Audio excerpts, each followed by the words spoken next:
add one more student.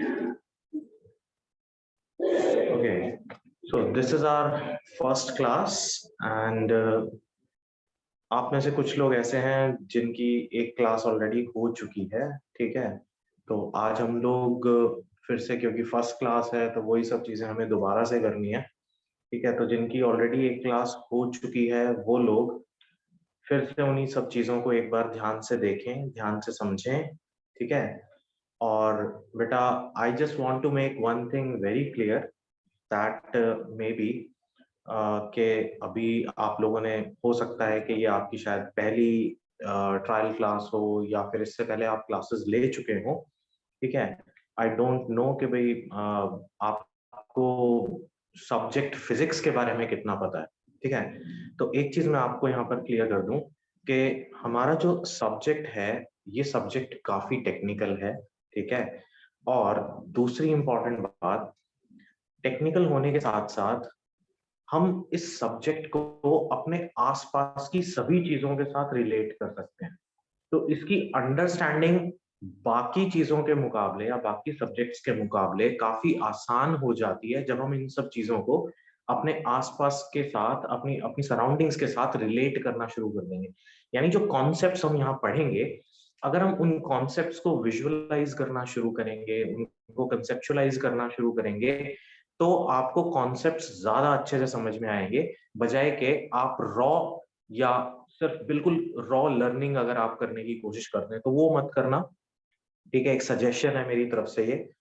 अब obviously इतने सालों का एक्सपीरियंस है तो मैं आपको बता रहा हूँ कि आप लोग अगर चीजों को इंटर रिलेट करेंगे, अपने आसपास की चीजों के साथ को रिलेट करेंगे, तो कॉन्सेप्ट्स को ज्यादा अच्छे से समझ पाएंगे, बजाय के आप उसको सिर्फ और सिर्फ एक, वो कहते हैं ना, रॉ लर्निंग ना करें, यहाँ पर सिर्फ क्रैमिंग ना करें चीजों की, ठीक है।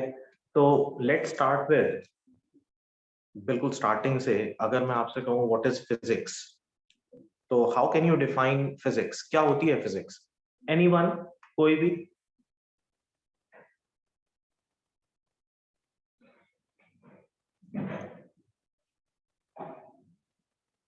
कोई भी ट्राई करना चाहेगा? What is physics?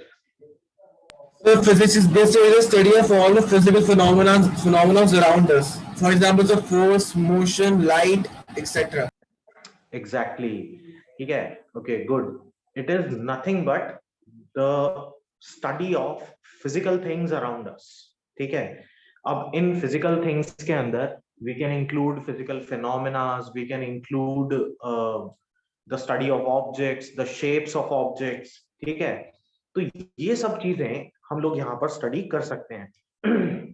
अच्छा, 9th क्लास में सबसे पहले आपको ये एक ट्राइफरकेशन सबसे पहले सुनने को मिला था कि 8th तक आप साइंस पढ़ते थे और सबसे पहले 9th में आपको सुनने को मिला, हाँ, कोई सब्जेक्ट फिजिक्स होता है, कोई केमिस्ट्री होती है, कोई बायो होती है, and you are basically not familiar with before 9th के how to study these subjects differently, okay, and what exactly the physics is. अब बेटा, फिजिक्स के अंदर आप जब 9th में पढ़ते थे तो आपको टीचर्स ने एक चीज बताई होगी कि physical quantities, okay, you have to deal with physical quantities. Physics के अंदर हमेशा हम बात करते हैं फिजिकल क्वांटिटीज की। Now what exactly is the meaning of physical quantity? क्या होती हैं वो physical quantities? How can you define physical quantities, or how can you differentiate between physical quantities?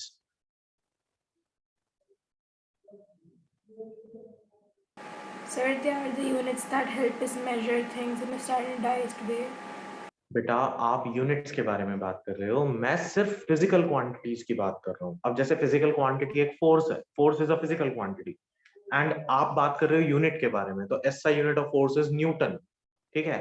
तो मैं तो पूछ रहा हूँ what are physical quantities? Physical quantities हैं क्या? Sir, they are universal quantities, so हर जगह के लिए फिक्स्ड है और हमें और सारा क्वांटिटी डिराइव करने में हेल्प करती है। ओके, आपने बात की फंडामेंटल क्वांटिटीज के बारे में, मैं आपसे पूछ रहा हूँ व्हाट आर फिजिकल क्वांटिटीज। एक मिनट बेटा, ओके, मैं आपसे पूछ रहा हूँ व्हाट आर फिजिकल क्वांटिटीज। लिखो, अगर सर लिखना जो चाहते हो, फिजिकली अप्लाई होती जो सिर्फ जो फिजिकली अप्लाई होती है लाइक जो फोर्स।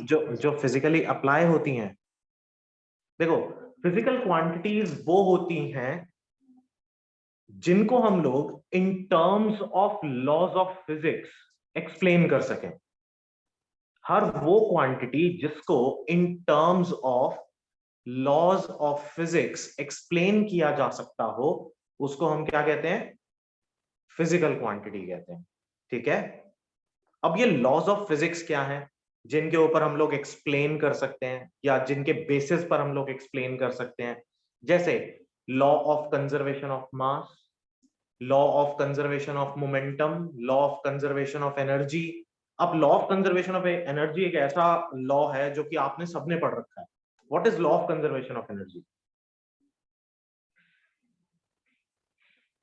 सर इट मींस कि अगर कोई केमिकल रिएक्शन या फिर कोई भी एक रिएक्शन तो एनर्जी लूज नहीं होती, उसका सिर्फ स्टेट चेंज होता है। अच्छा, energy can neither be created nor destroyed but it can transform from one form to another form is the most simplest definition of law of conservation of energy, है ना?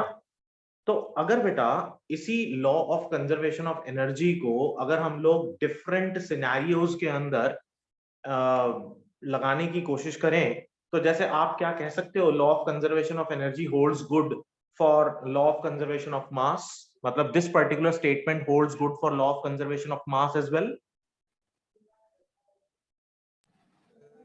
Yes sir, can you say that? Yes sir. तो मतलब आप कह सकते हो हाँ कि mass can neither be created nor destroyed but it can, लेकिन ये तो नहीं कह सकते but it can transform from one form to another form, because there is no different form of mass is mass only, na? Yes sir, mass is mass only. Wait a minute, I have to admit one more student. Okay, so mass is mass, है ना? Can we apply it for law of conservation of momentum? Do you know anything about momentum? Yes, some momentum is produced when a force is applied on an object, and to stop that force, sorry इसकी particular definition दे नहीं सकता, लेकिन जब force किसी को in motion लगा देती है तो उसका रुको मैं बताता हूँ बेटा। आप लोग अपने लेवल पर एक ना गलती कर जाते हो, ठीक है? जो मैं आज बोल रहा हूँ आपको आगे से कभी मत करना, ठीक है?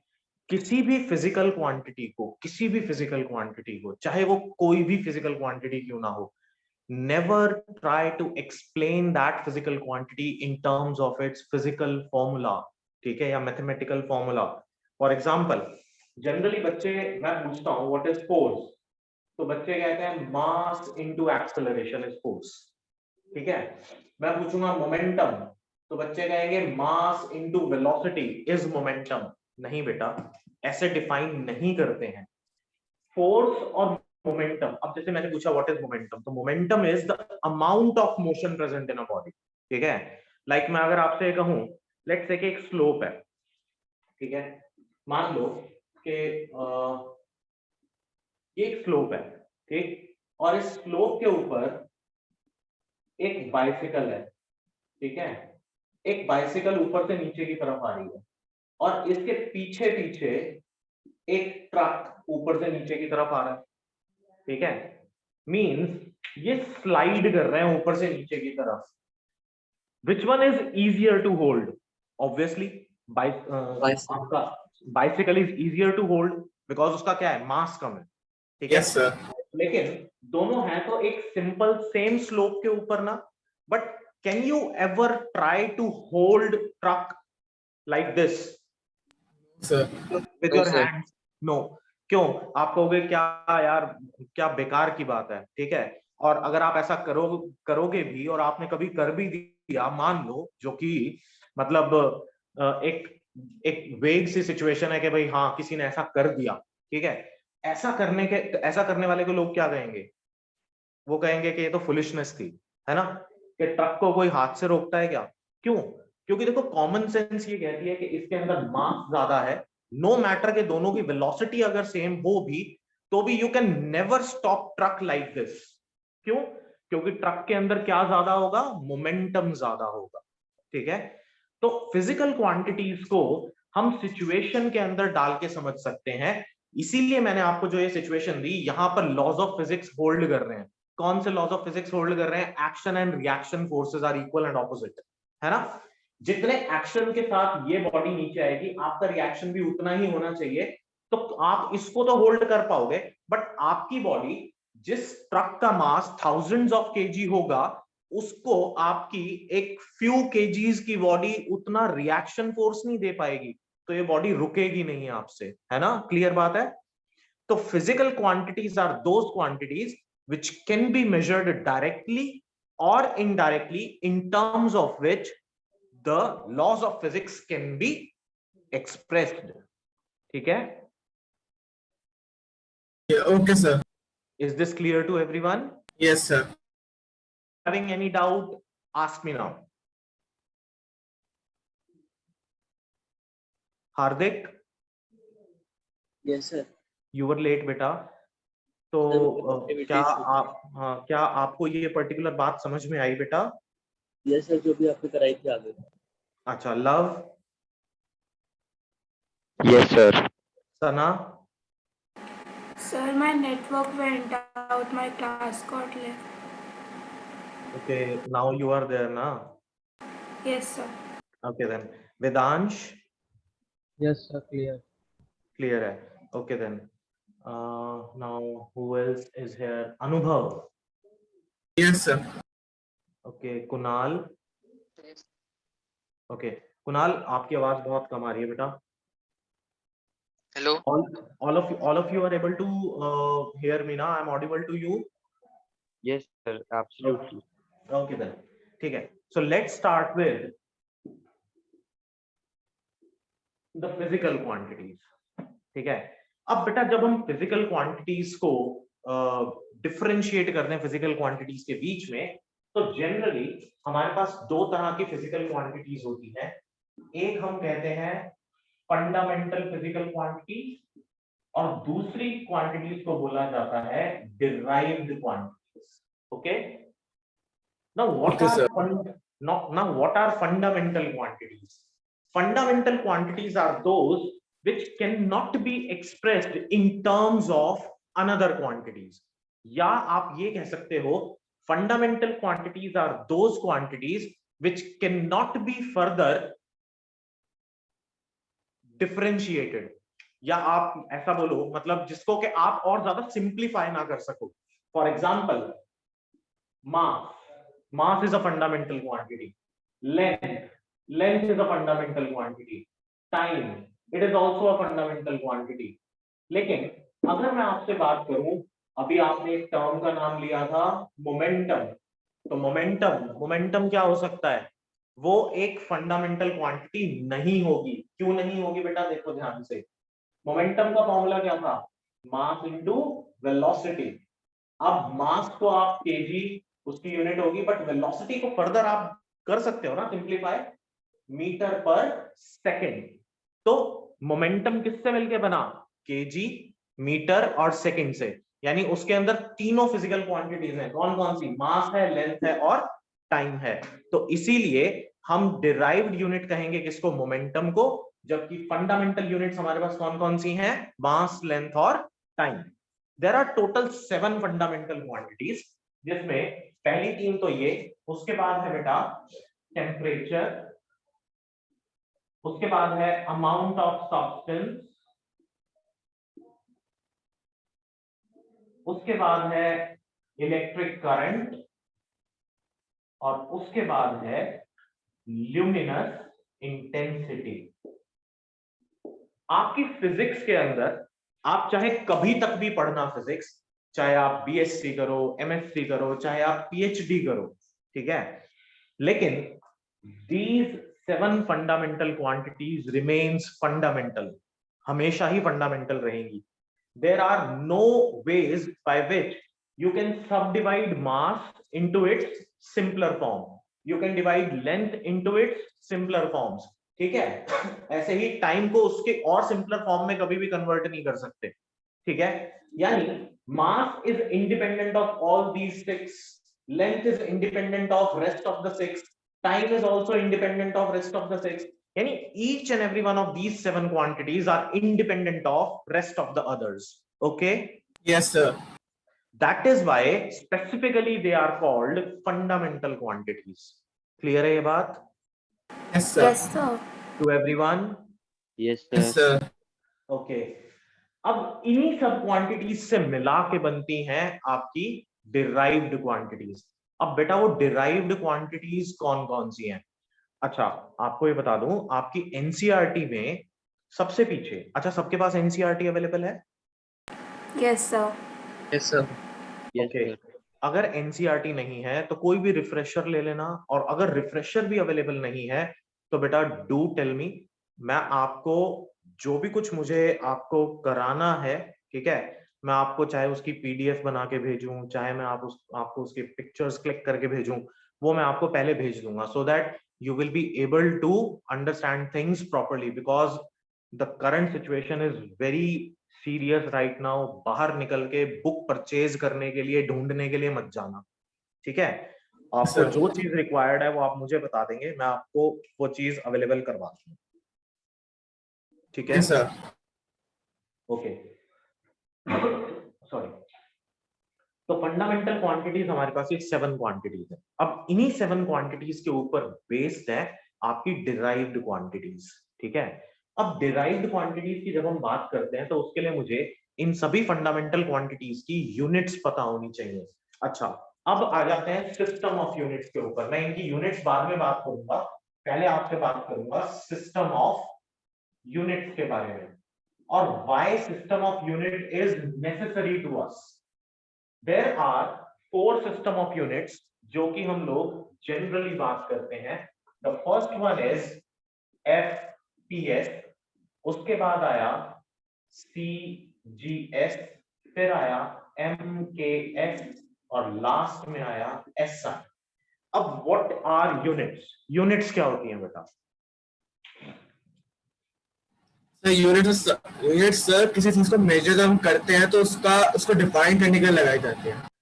हाँ उसको डिफाइन करने के लिए लगाई जाती हैं। अच्छा पहले तो ये बताओ नीड So क्या थी which unit? represents the which represents तो the क्योंकि फिजिकल क्वांटिटी को रिप्रेजेंट करने के लिए कोई सिंबल या फिर कुछ ऐसा चाहिए होता है। हाँ बिल्कुल ठीक बात है, फिजिकल क्वांटिटी को रिप्रेजेंट करने के लिए हमें कुछ ना कुछ चाहिए। अच्छा देखो सबसे इंपॉर्टेंट चीज फिजिक्स के अंदर क्या है कि हमें क्वांटिटीज को ना मेजर करना पड़ता है, ठीक है? हमें क्वांटिटीज को क्या करना पड़ता है? मेजर करना पड़ता है। यानी द बेसिक और fundamental units are the units of fundamental quantities, or the fundamental physical units are those which can be defined in terms of other quantities, which cannot be defined in terms of other quantities, but वो जो fundamental units होंगी, those fundamental units can be measurable quantities, ठीक है? ऐसी कोई quantity ना हो जो कि मेजर ही ना हो सकती हो, ठीक है? तो अब हम ये कहें कि ये सभी fundamental quantities if they are measurable physical quantities, तो कोई स्केल होना चाहिए हमारे पास जिसपे कि हम लोग इसको मेजर कर सकें, ठीक बात है? Yes, sir. ठीक है, और अगर कोई स्केल हमारे पास होगा जिसपे कि हम लोग इसको मेजर कर पाएंगे, तो सबसे इंपॉर्टेंट चीज क्या हो उन सब चीजों के लिए? सबसे इंपॉर्टेंट होना चाहिए कि जो फिजिकल क्वांटिटी में जब हम इसको मेजर कर रहे हैं वो physical quantities convenient physical quantities हो, यानी वो फिजिकल क्वांटिटीज इतनी लार्ज भी ना हो कि हम लोग उसके बारे में सोच ही ना सकें। फॉर एग्जाम्पल अगर आपसे ये कहा जाए कि आपका स्कूल आपके घर से इतने लाइट ईयर्स दूर है, तो क्या इस फिजिकल क्वांटिटी का लाइट ईयर का कोई रेलेवेंस हुआ?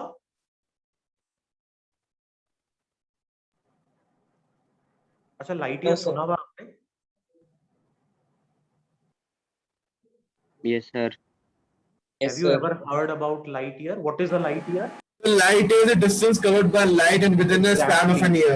Light year is the distance covered by light in a time span of 1 year.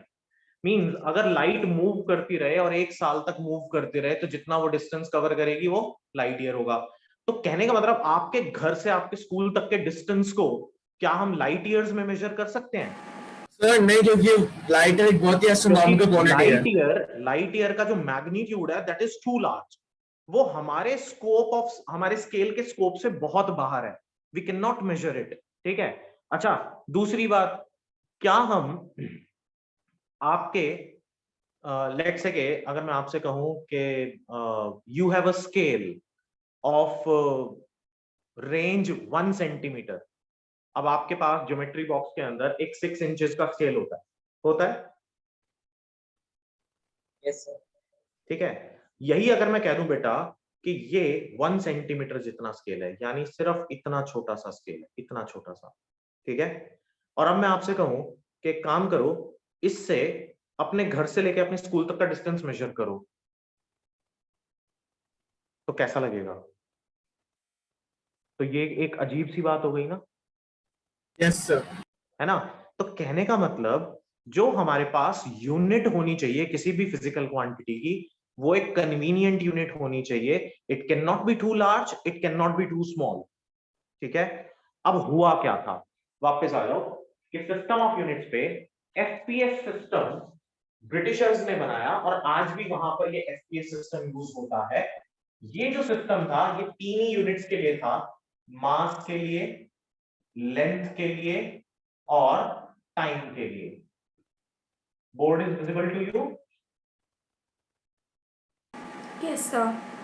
Okay, FPS में मास को मेजर करते हैं पाउंड्स में, लेंथ को मेजर किया जाता है फुट में, ठीक है, और टाइम को सेकंड्स में ही मेजर करते हैं। लेकिन बेटा जब हम सीजीएस की बात करते हैं तो वो मास को मेजर करता है ग्राम्स में, लेंथ को मेजर करता है सेंटीमीटर में, और टाइम को सेकंड में। अब ध्यान से देखो, फुट और पाउंड, पाउंड एक कन्वीनियंट यूनिट नहीं है, because 1 pound is equal to 450 grams approximately, ठीक है। लाइकवाइज ग्राम्स भी एक कन्वीनियंट यूनिट नहीं है, बिकॉज 1 ग्राम तो बहुत ही छोटा होता है। Do we have a standard weight of 1 gram with us? Yes sir. A standard weigh of 1 gram, a standard mass of 1 gram। आप मार्केट जाओ तो जब भी कभी आप कोई चीज खरीदने जाते हो तो you generally purchase it in KGs. Yes sir. ठीक है, इवन अगर हमें 500 ग्राम्स भी लेना होता है तो हम क्या कहते हैं, हाफ केजी बोलते हैं, यस सर। है ना। उससे भी कम लेना होता है तो फिर हम कहते हैं पाव किलो दे दो, पाव किलो मीन्स 1/4 kg।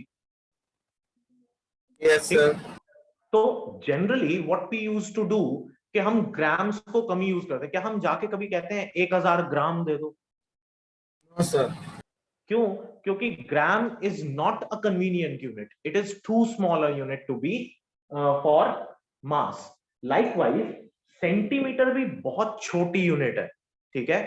और जब हम फुट की बात करते हैं तो 1 foot is equal to 12 inches. तो ये कॉम्प्लिकेटेड यूनिट्स हैं, ये बहुत सिंपल यूनिट्स नहीं है। यानी जो यूनिट्स के लिए जो इंपॉर्टेंट चीजें थी जो होनी चाहिए यूनिट्स के लिए, एक तो वो बहुत कंपेरेबल क्वांटिटीज हो, बहुत छोटी ना हो और बहुत बड़ी भी ना हो, ठीक है। ऐसे वाली जो क्वालिटीज किसी भी यूनिट के अंदर होनी चाहिए वो इन सभी यूनिट्स के अंदर नहीं है। जैसे हम कहते हैं unit should not change with change in physical conditions. दूसरा हम कहते हैं unit should not change with time, unit should be easily accessible. So 1 gram, 1 foot, 1 foot means 12 inches. फिर आप 12 इंचेस को कन्वर्ट करोगे सेंटीमीटर्स में, फिर सेंटीमीटर्स को मीटर्स में कन्वर्ट करेंगे, तो बहुत मुश्किल हो जाता है। मतलब अगर हमें डिस्टेंसेस मेजर करने पड़े, लेट्स से दिल्ली से लेके मुंबई तक का डिस्टेंस को इंचेस में बताए तो कुछ अजीब सा लगेगा ना, पता नहीं चलेगा ना कि भाई एग्जैक्टली डिस्टेंस क्या है। हमें आदत किसकी हो चुकी है कि हमें या तो किलोमीटर्स में पता हो या माइल्स के अंदर पता हो। इवन पहले माइल्स यूज होते थे बट स्टिल अब माइल्स के बजाय हम लोग क्या यूज करते हैं, किलोमीटर्स ही यूज करते हैं। ज्यादा स्टैंडर्ड यूनिट पता बोलने में लगती है ना, kilometres. Yes, sir. Yes sir. तो बेटा मास को ग्राम्स में, लेंथ को सेंटीमीटर में और टाइम को हम सेकंड्स में यूज करते थे। इसके बाद आया नया सिस्टम ऑफ यूनिट जिसमें मास को हम यूज करते हैं किलो, मास के लिए हम यूज करते हैं किलोग्राम्स, लेंथ के लिए यूज करते हैं मीटर और टाइम के लिए सेकेंड। लेकिन बाद में इस एमके सिस्टम को अपग्रेड कर दिया गया जब इन तीन के अलावा हमारे पास 4 फंडामेंटल यूनिट्स और आ गई। सो दिस फंडामेंटल सिस्टम, इसके अंदर जो यूनिट्स हैं वो सारी की सारी एसआई यूनिट्स हैं। यानी मास की एसआई यूनिट है केजी, लेंथ की मीटर, टाइम की सेकेंड, टेम्परेचर की केल्विन, अमाउंट ऑफ सब्सटेंस की मोल, करंट की एम्पियर और ल्यूमिनस इंटेंसिटी की कैंडेला। ठीक है, so these are 7 fundamental units और इन्हीं 7 फंडामेंटल यूनिट्स के ऊपर आपकी सारी की सारी डिराइव्ड यूनिट्स बेस्ड हैं। अब आपको बताता हूं कि यूनिट्स डिराइव्ड बनाते कैसे हैं और उन सबको एक स्पेशल फॉर्म में कैसे लिखा जाता है, और वो स्पेशल फॉर्म है डायमेंशनल फॉर्मूला। अब आपकी बुक के अंदर एनसीईआरटी में, मैंने आपको अभी थोड़ी देर पहले बोला, पीछे एक अपेंडिक्स 9 बना हुआ है बैक ऑफ द एनसीईआरटी। उसके अंदर अपेंडिक्स 9 में there are 96 physical quantities, but you have to learn first 45 physical quantities. ठीक है, वैसे तो फर्स्ट 56 बहुत इंपॉर्टेंट है, बट अभी आप इनिशियली फर्स्ट 45 भी कर लोगे तो बहुत रहेगा। ठीक है सर एक डाउट है। हाँ बोलो। सर एम्पेयर से करंट फंडामेंटल है, तो करंट को तो चार्ज अपॉन टाइम में डिफाइन करता है ना? हाँ बिल्कुल, देखो 1 एम्पियर आपकी इनमें से किसी पे भी डिपेंड नहीं करती। किस पे डिपेंड कर रही है? सिर्फ टाइम पे डिपेंड कर रही है। Yes sir. यानी कि वो किसको रिप्रेजेंट करता है? Rate of flow of charge. लेकिन एक और इंपॉर्टेंट बात, करंट एक कैसी क्वांटिटी है बेटा? Neither it is a physical, neither it is a vector quantity nor it is a scalar quantity. Yes sir. ठीक है, करंट को हम एक स्पेशल कैटेगरी के अंदर डालते हैं and that special category is tensor. Yes sir. ठीक है, तो करंट इलेक्ट्रिसिटी की बेसिक यूनिट है। So we have different branches of physics like ray optics. तो ऑप्टिक्स के अंदर आप किसको मेजर करोगे? लाइट की इंटेंसिटी को ना। Yes sir. And when you calculate intensity of anything, चाहे आप लाइट की बात करो, चाहे आप इलेक्ट्रिक फील्ड की बात करो, चाहे आप हीट की बात करो। अब जैसे मान लिया कि मैं इस बोर्ड से कुछ दूर खड़ा हूं, अगर ये बोर्ड एक हीटर होता तो मुझ तक कुछ हीट आ रही थी, लेकिन अगर मैं इस बोर्ड के बिल्कुल पास चला रहा हूं तो वो हीट की इंटेंसिटी बढ़ जाएगी ना। इट मींस इंटेंसिटी क्या होता है? The amount of energy falling per unit area. यही होता है ना यस सर। इंटेंसिटी? यही होती है ना। आप फील्ड की बात करते हो, इलेक्ट्रिक फील्ड की, तो electric field per unit area. आप हीट की बात करते हो, हीट पर यूनिट एरिया। आप लाइट की बात करते हो तो intensity of light per unit area.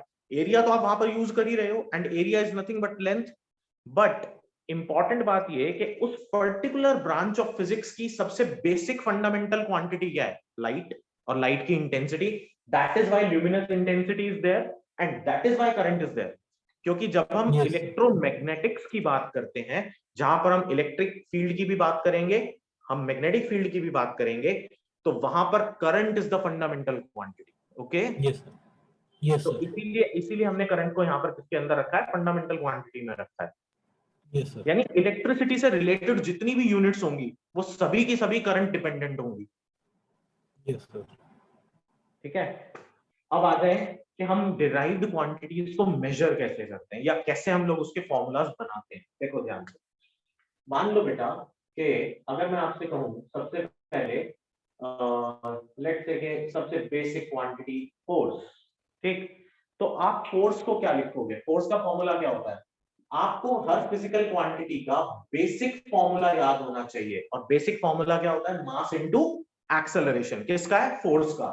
तो आप बेटा मास की एसआई यूनिट क्या है? केजी। अब एक्सेलरेशन की एसआई यूनिट आपको पता होनी चाहिए, क्लास 9th में पढ़ी हुई है आपने, दैट इज मीटर पर सेकंड स्क्वायर। ठीक है, यस सर। यस। अगर आपको एक्सेलरेशन की एसआई यूनिट नहीं पता तो आप कैसे निकालेंगे? एक्सेलरेशन क्या होता है बेटा? Velocity upon time. यही होता है ना, change in velocity upon time. Yes sir. तो वेलोसिटी की एसआई यूनिट क्या होगी? मीटर मीटर पर पर सेकंड। सेकंड। टाइम की सेकंड, तो आ गया मीटर पर second square. Yes sir. Yes sir. ठीक है, तो अब जैसे मैंने लिखा है यहाँ केजी मीटर पर सेकंड स्क्वायर, तो बेटा इसको मैं क्या लिख सकता हूँ? केजी m1 f-2 लिख सकते हैं। Yes sir. अब मास को in terms of fundamental unit, mass को रिप्रेजेंट करते हैं हम कैपिटल एम से, लेंथ को कैपिटल एल से, टाइम को कैपिटल टी से, टेम्परेचर को कैपिटल के से, अमाउंट ऑफ सब्सटेंस को MOL से, करंट को A से, और ल्यूमिनस इंटेंसिटी को CD से। तो अब आप ध्यान से देखो, इन्हीं फंडामेंटल टर्म्स के अंदर हम इसको लिखेंगे, और इसको लिखने का एक तरीका है।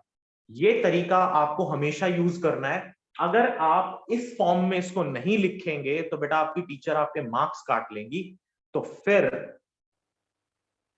कुछ नहीं है, बहुत सिंपल सी चीज के ऊपर अगर आप 1 मार्क कटवा के आ जाओगे, ठीक है, तो एक 1 मार्क का ही तो एक फॉर्मूला पूछेगी वो ज्यादा से ज्यादा, और उसमें 1 ही आप कटवा दोगे। ठीक है, तो उसका तरीका है कि आप सबसे पहले 2 स्क्वायर ब्रैकेट्स बनाएंगे, एक ब्रैकेट को ओपन करके यहाँ क्लोज करेंगे। फिर केजी किसके लिए रिप्रेजेंट करते हैं? मास के लिए। मीटर किसके लिए? लेंथ के लिए। सेकंड किसके लिए होता है? टाइम के लिए। तो लिखा MLT। ठीक है,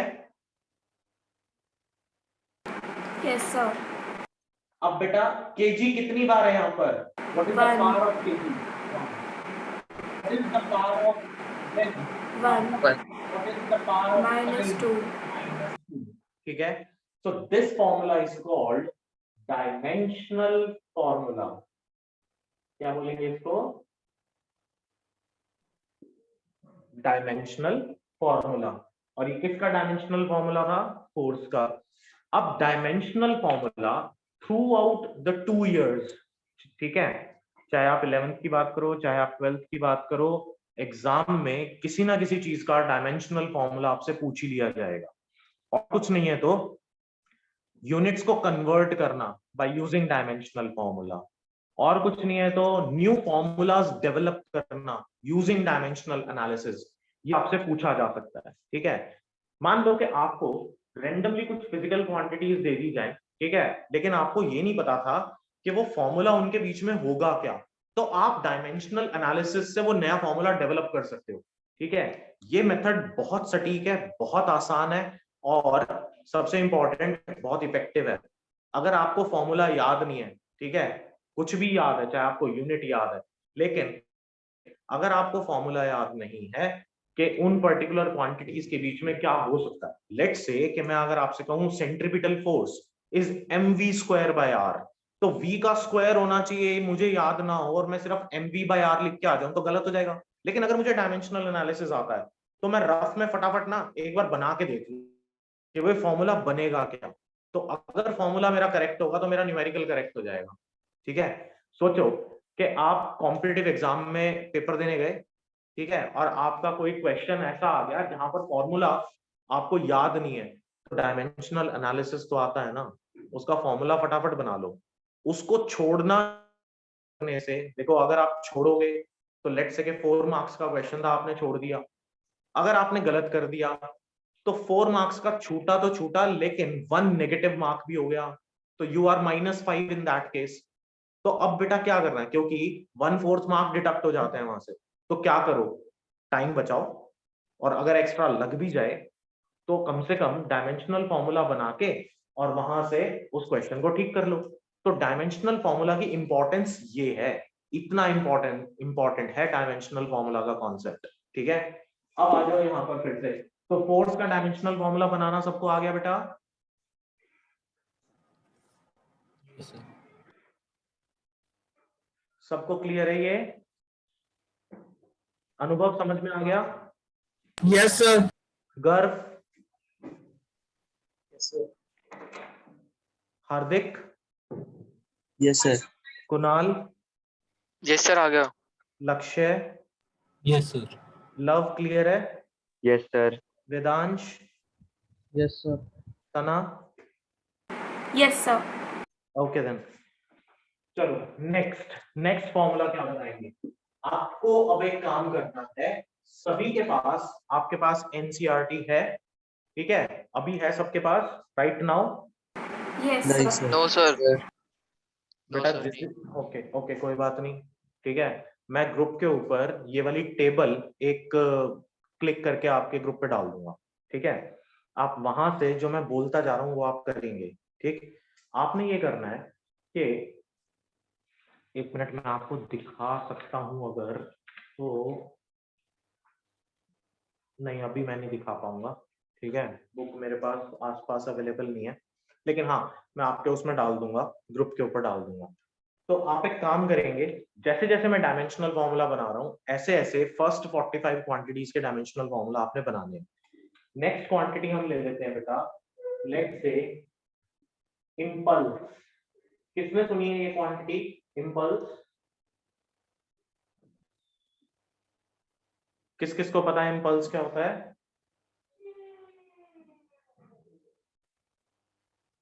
कभी सुना है बेटा इंपल्स? करंट से रिलेटेड है।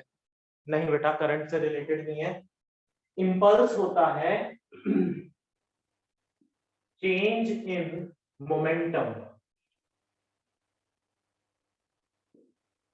इंपल्स किसके बराबर होता है बेटा? Change in momentum. या फिर आप इसको कह सकते हो impulse is equal to force into delta T. Delta T का मतलब क्या हुआ? Small interval of time. अब इंपल्स लेकिन ना आप देखते रोज हो, मैंने अभी आपको थोड़ी देर पहले बोला था फिजिक्स को हमें हमारी आसपास की चीजों के साथ इंटर रिलेट करना पड़ेगा। अच्छा आजकल आईपीएल चल रहा है, कितने लोग देखते हो?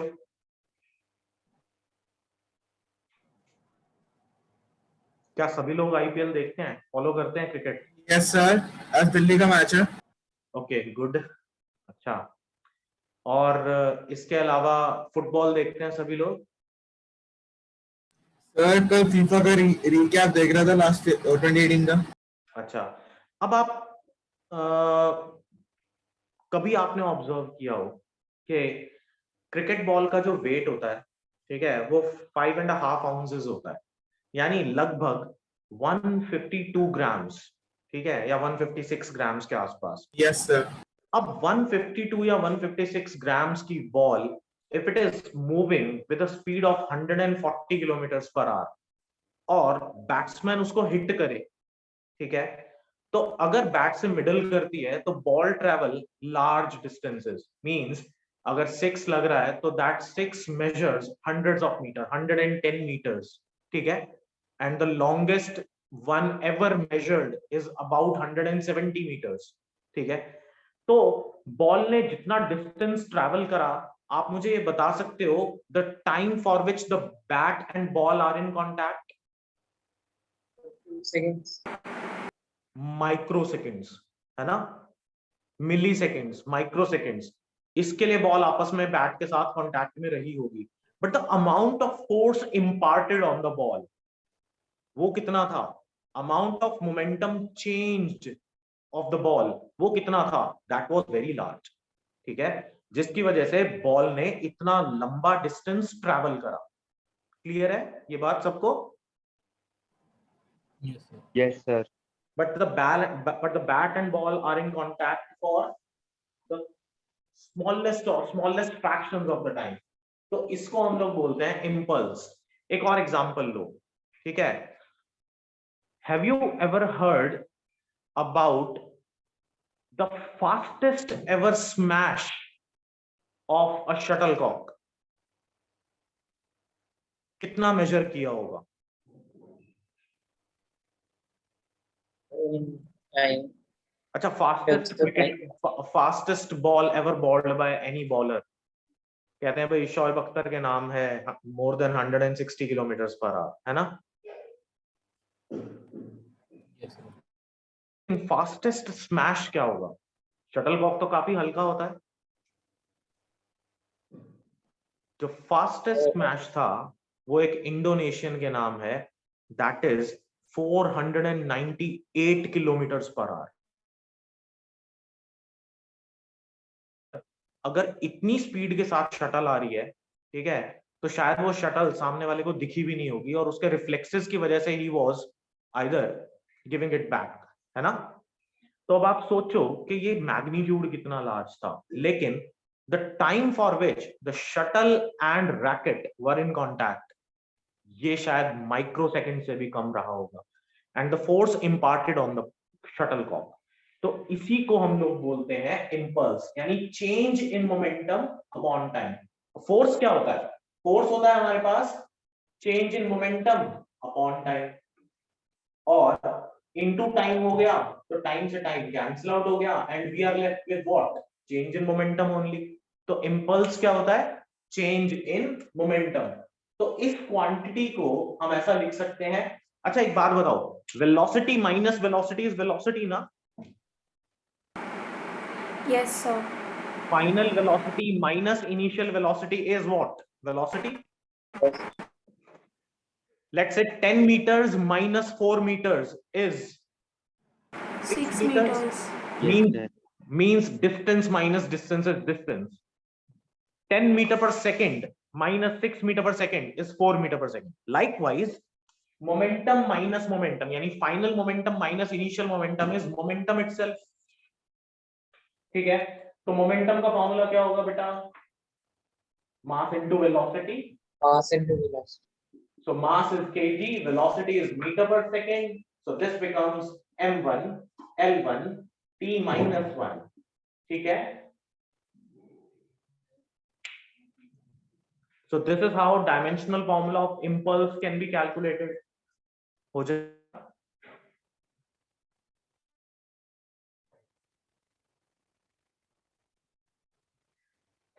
गर्व समझ में आया बेटा? Yes, sir. Hardik, is it clear to you? Yes, sir. Kunal, Yes, sir. लक्ष्य, Yes, sir. लव, क्या क्लियर है बेटा? Yes, sir. सना, Vedansh, Yes, sir. Clear, sir. अच्छा, तो बेटा ये बहुत सिंपल सी चीजें हैं। अब आपने, जो मैं बोल रहा हूँ आपने करना वो है कि आपकी फिजिकल क्वांटिटीज आप सॉल्व करते जाओ, ठीक है। कहीं पर भी कोई भी प्रॉब्लम आए, मार्क दैट फिजिकल क्वांटिटी, और नेक्स्ट क्लास में आप मुझसे बात करेंगे कि सर ये फिजिकल क्वांटिटी का मुझे मतलब नहीं समझ में आया। अच्छा देखो, एक और बात बता दूं, बच्चे क्या करते हैं, सिर्फ वही जो मैंने पहले बोला सबसे पहले कि वो रॉ लर्निंग करना स्टार्ट कर देते हैं। वो मत करना कि लेट्स से के मान लो कि आपको दे दिया जाए कोफिशिएंट ऑफ विस्कोसिटी, ठीक है। अब कोफिशिएंट ऑफ विस्कोसिटी आपको मतलब ही ना पता हो कोफिशिएंट ऑफ विस्कोसिटी का, और आप इसका फॉर्मूला याद करते हो, ठीक है, ऐसा भी मत करना। अब आपको अगर कोफिशिएंट ऑफ विस्कोसिटी का मतलब नहीं पता तो उसको मार्क कर लो। नेक्स्ट क्लास में आप सभी की इसी तरह की क्वेरीज मुझे एड्रेस करनी है। तो हर कोई मुझे ये बताएगा कि सर ये फिजिकल क्वांटिटी मुझे समझ में नहीं आई, ठीक है, बजाय इसके कि आप इसका फॉर्मूला पढ़ें कि भाई कोफिशिएंट ऑफ विस्कोसिटी तो होता है force upon area dv by dx। अब ये भी नहीं समझ में आएगा कि dv by dx क्या है ना। तो पहले आप मुझसे ये पूछेंगे कि सर ये फिजिकल क्वांटिटी मुझे समझ में नहीं आई, आप एक्सप्लेन कर दो क्या है। एक्सप्लेन करने के बाद ही आप इसका फॉर्मूला बनाने की कोशिश करेंगे। बहुत सारे बच्चे क्या करते हैं, या ज्यादातर जैसे और अदर टीचर्स भी करते हैं ऐसा, ठीक है, कि वो कहते हैं डायमेंशनल फॉर्मूला में कुछ नहीं है, एक काम करो रट्टा मार लो। नहीं मारना बेटा, रट्टा नहीं मारना, डायमेंशनल फॉर्मूला को बनाओ। मैंने आपको इसकी इंपॉर्टेंस समझा दी कि कभी आपको कोई फॉर्मूला याद ना रहे तो बाय डायमेंशनल एनालिसिस आप फॉर्मूला बना सकते हो। ये मैं सिखाऊंगा आपको आगे अभी इसके अंदर। हमें इसकी 3 एप्लीकेशंस करनी है। पहली एप्लीकेशन है ये चेक करना whether the given formula is correct और नॉट। दूसरी एप्लीकेशन है एक सिस्टम ऑफ यूनिट से दूसरे में जाना, जैसे एसआई से सीजीएस में जाना, सीजीएस से किसी न्यू सिस्टम में जाना, ठीक है। इसके अलावा तीसरा, how to derive new formulas, यानी relation between the new given quantities, वो कैसे डिराइव किया जाए। मान लो कि मैंने आज तक कभी सुना ही नहीं है कोई एक फॉर्मूला और मुझे वो डिराइव करना है, बाय यूजिंग डायमेंशनल एनालिसिस हम कर सकते हैं वो काम, ठीक है। तो ये सब चीजें आपको सिखाई जाएंगी इसी चैप्टर के अंदर।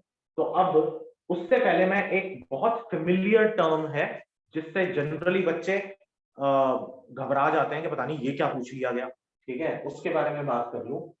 Have you ever heard by the term gradient?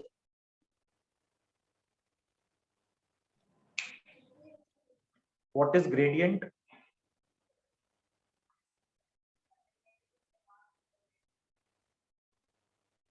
सुना है बेटा कभी ग्रेडियंट क्या होता है? No sir. ग्रेडियंट का मतलब होता है per unit length change in any physical quantity।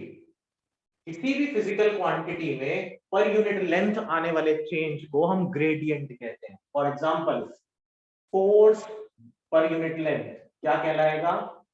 Force gradient, ठीक है, ठीक है। सर समझ में आया। देखो अगर हम ये कहें जैसे पाइप है बेटा, पाइप के अंदर लेट्स से कि आपके घर में टैप आप लगे हुए हैं और टैप में जो पानी आता है वो पाइप्स के थ्रू आता है, ठीक है। Yes sir. अब जो पाइप्स के थ्रू वाटर आ रहा है, जैसे जैसे लेंथ बढ़ती चली जाती है वैसे वैसे वाटर का जो प्रेशर होता है वो रिड्यूस होता चला जाता है ना। Yes sir. ठीक है। अब आप एक काम करके देखो, सब लोग घर पे एक छोटा सा एक्सपेरिमेंट करके देखेंगे। आप सब लोग कई बार अपने घरों में आपके पास जो फ्लावर पॉट्स होते हैं आप उसके अंदर पानी देते हो, गमलों में पानी देते हो, या फिर आप अपनी गाड़ी धोते हो तो क्या लगाते हो? एक पाइप लगा लेते हो और पाइप का जो क्रॉस सेक्शन होता है आगे से, उस क्रॉस सेक्शन को आप अंगूठे से ऐसे बंद कर देते हो तो एक स्ट्रीम ऑफ वाटर दूर तक जाता है, फोर्स के साथ जाता है ना। Yes sir. लेकिन वही स्ट्रीम ऑफ वाटर जब उस पाइप के थ्रू निकलता है तो वो कुछ ऐसी शेप बना लेता है, ऐसे डिप कर जाता है, कर जाता है। Yes yes sir. सर। यानी कि यहां कहीं तक जहां तक वो स्ट्रेट जा रहा था प्रेशर मैक्सिमम था, but after that pressure is reducing constantly and it reduces considerably, है ना। यस हाँ सर। जी। So there is change in pressure per unit length. हर एक यूनिट लेंथ के बाद there is some change in pressure. Yes sir. So this physical quantity collectively is called pressure gradient. ठीक है। Thank you sir. और इसी तरह से फोर्स ग्रेडियंट, मान लो you are applying force to something, लेकिन जैसे जैसे आप लेंथ बढ़ती चली जा रही है वैसे वैसे फोर्स का इंपैक्ट कम होता चला जाता है। मान लिया कि एक लेट्स से कि रेलगाड़ी है, ठीक। अब ट्रेन को सबसे पीछे लेट्स से कि ये जो ट्रेन है इसके अंदर 20 बोगीज आर देयर, ठीक है, इंक्लूडिंग इंजन। अब सबसे पीछे से एक स्लाइट धक्का मारा, ठीक है, किसी और इंजन ने, शंटिंग करते हैं हम ट्रेन्स की, मान लो किसी और इंजन ने हल्का सा धक्का मारा तो maximum impact were absorbed by the first and the second bogie. जो लास्ट तक की बोगी होगी उसको जो इंपैक्ट होगा वो मिनिमाइज हो जाएगा। क्यों? क्योंकि फोर्स डिवाइड हो गई, किसके ऊपर? पूरी की पूरी लेंथ के ऊपर डिवाइड हो गई, है ना। Yes sir. इसे बोलेंगे फोर्स ग्रेडियंट, ठीक है। अब एक और एग्जांपल लेते हैं। मान लो कि बेटा आपके पास ये एक स्लोप है, आप एक काम करो, इस स्लोप के ऊपर एक वाटर ड्रॉपलेट डालो, ये स्लोप पे बहुत जल्दी से मूव करती हुई नीचे आ जाएगी, यस सर। ठीक है, and you will observe almost no change in its velocity. Yes sir. लेकिन अगर ये ड्रॉपलेट वाटर के बजाय आप हनी का डालो, what will happen to it? ये चलेगा चलेगा और कहीं यहाँ आके रुक जाएगा, Yes, sir. but there is a gradual decrease in its velocity. You will observe a gradual decrease in its velocity. तो अब आप देखोगे velocity per unit length is decreasing. ठीक है, ये आप Yes, sir. एक्सपेरिमेंट आप घर में आज करके देख सकते हो। ठीक है, आप ऑयल की ड्रॉपलेट डाल दो या आप हनी की ड्रॉपलेट डाल दो, हनी में बेस्ट ऑब्जर्व होता है। ठीक है, या फिर आप एक ड्रॉपलेट लेट से के, अच्छा बट घी के साथ तो प्रॉब्लम ये है ना कि अगर वो ज्यादा गर्म है तो ज्यादा फ्लूइडिटी होती है उसके अंदर। कोई नहीं, honey is the best one.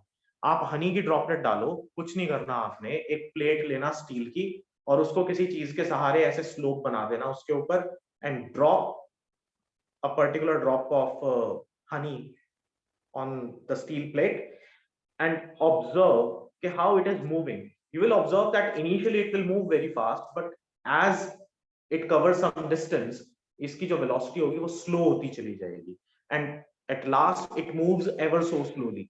ठीक है, तो इसका मतलब there is some change in velocity with respect to length, so that is called velocity gradient. Okay.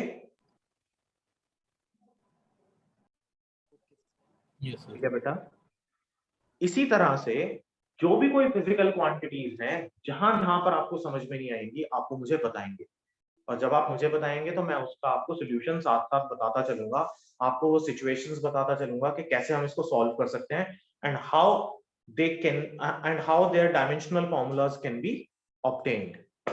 ठीक है, ओके सर। अच्छा बेटा, अब आज हमने जितना भी जो भी कुछ डिस्कशन किया उसमें किसी को भी कोई डाउट है? बेझिझक पूछ लो। इट्स नॉट लाइक कि ये आज की बात रहेगी। ठीक है, जो 12th क्लास जो ऑलरेडी अभी चल रही है, ठीक है, they are basically asking what type of question they have in their mind any time. वो किसी टाइम पर भी व्हाट्सएप पे पूछ लेते हैं, वो कभी भी क्वेश्चन डाल देते हैं मेरे पास कि सर ये वाला आ नहीं रहा, ये बता देना। ठीक है, तो जैसे जैसे मेरे पास टाइम मैनेज होता है मैं वो बताता चलता हूँ, बट इन बिटवीन क्लास भी, ठीक है, अगर उन लोगों की कोई क्वेरीज हैं तो मैं पहले क्वेरीज सॉल्व करता हूँ, उसके बाद ही हम नेक्स्ट टॉपिक आगे चलाते हैं। तो आप भी इसी तरीके से काम करें कि जो भी कोई आपकी क्वेरीज हो, पहले वो क्वेरीज आप मुझे बताएं, हम उनको सॉल्व करेंगे and then will move on to the next topic. ठीक है सर एक डाउट था। हाँ बोलो बेटा। तो स्पीड ऑफ हनी नीचे जाती है तो रिड्यूस क्यों होती है, बल्कि उसके ऊपर जो ग्रेविटेशन फोर्स भी एक्ट कर रहा होता है? हाँ अब देखो, ये एक अच्छा सवाल है, देखो ध्यान से। अगर बेटा मैं आपसे ये कहूं, देखो ध्यान से, ये स्लोप था, ठीक है, बॉडी इस तरफ मूव कर रही है, एक्सेलरेशन ड्यू टू ग्रेविटी तो हमेशा ही परपेंडिकुलर एक्ट करेगी ना, बॉडी चाहे कहीं पे भी हो। Yes sir. बेटा यस सर। ये बात क्लियर है? होगा, लेकिन हनी की सबसे इंपॉर्टेंट बात ये है कि हनी का जो फ्लो होता है वो लैमिनार फ्लो होता है। कैसा फ्लो होता है? लैमिनार। हनी हमारे पास एक ऐसा लिक्विड है जो कि लेयर्स में प्रेजेंट है। ठीक है, हनी के अंदर देयर आर मल्टीपल लेयर्स और these layers basically slide over each other. जो टॉप मोस्ट लेयर होती है वो आगे की तरफ जाती है और जो इससे नीचे वाली लेयर होगी वो इसको पीछे की तरफ खींचेगी। तो there is always a relative motion between the layers of honey. That is why कि ये जो टॉप मोस्ट लेयर है ये सबसे तेज चलती है, सबसे आगे जाने की कोशिश करती है, लेकिन ये जो पीछे वाली लेयर्स होती हैं ये सरफेस के साथ स्टिक करती हुई चली जाती हैं। तो जो लेयर सरफेस के साथ स्टिक कर गई वो तो आगे मूव नहीं करेगी ना। Yes sir.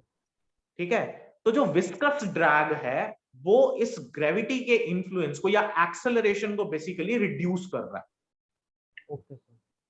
ठीक है, यस। अब आप जैसे वेट की बात करते हो तो एट टाइम्स आप वेट को क्या कर लेते हो? रिजॉल्व कर लेते हो ना, फोर्स को रिजॉल्व कर लेते हो ना। तो यहाँ पर भी अगर ये mg नीचे की तरफ जा रहा है तो आप mg का रेजोल्यूशन भी तो लोगे बेटा। अब रेजोल्यूशन आपके कोर्स में है नहीं अभी, मैं इसे जाना नहीं चाह रहा था। ठीक है, तो रेजोल्यूशन होने की वजह से एक्सेलरेशन का एक कंपोनेंट रिड्यूस हो जाता है। ठीक है। लेकिन सर ये बाकी फ्लूइड्स पे थोड़ी ना काम करेगा, ये जो आपने रीजन एक्सप्लेन किया। हाँ, तो मैंने इसीलिए बोला था कि हनी के अंदर बेस्ट देखने को मिलेगा, और मैंने उससे पहले एग्जांपल आपको क्या दिया था, वाटर ड्रॉपलेट का। मैंने बोला था वाटर ड्रॉपलेट बहुत जल्दी से नीचे आ जाएगा and you will observe nothing. Yes. ठीक है। तो जो लेयर्स में लिक्विड्स मूव करते हैं वहां पर आपको वेलोसिटी ग्रेडियंट देखने को मिलता है। Okay sir. इवन आपने एक टर्म सुनी होगी that deep water run slow, सुना है? No sir. ये चीज सुनी है बेटा आपने? No, deep sir. वाटर्स नहीं सुना? कैनाल्स देखी हैं कभी? नहर में नहाने गए हो कभी? कभी नहर के आसपास बैठे हो कभी? नहीं। आप में से कोई किसी का जैसे एक रूरल बैकग्राउंड होता है, कोई लोग अपने गांव वगैरह घूमने जाते हैं, आप कभी नहीं जाते हो?